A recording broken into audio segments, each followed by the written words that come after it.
Okay, we're coming to the cairn here, Clan MacLeod Cairn. This was erected in 1965, and it was to commemorate the first settlers that came to this area from Glenelg, Scotland. So they came over in 1794. 40 families came over and they all settled in this area.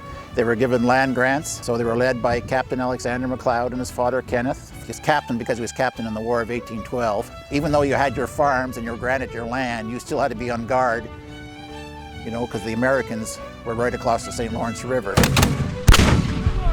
They were called the Glengarry Militia. If there was ever an issue, you had to be on go and fight if you got the call.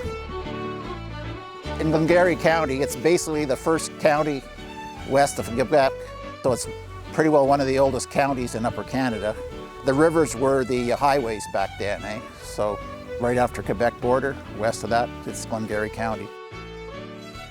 They would have been given some provisions and, like say, just some primitive tools to work with at the time, you know, and they had to clear a little bit of land every year. The government still had mineral rights and the rights to the oak and pine trees off the land, eh? Because at that time they would use them for shipbuilding before the Iron Age, you know. So that belonged to the British Crown. I'm a descendant from Captain Alexander MacLeod. I'd be his great-great-great-grandson.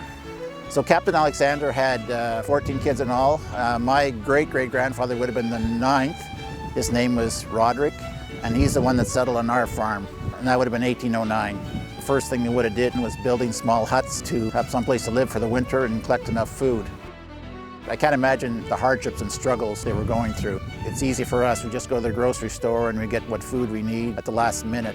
Here they would have had to make sure they had it all stored. Even just clearing the land, I often wonder, and this was all by hand.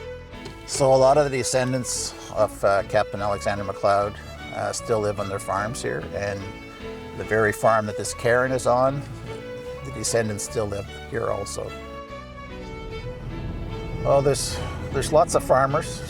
It would be anything from hay to corn, soybeans,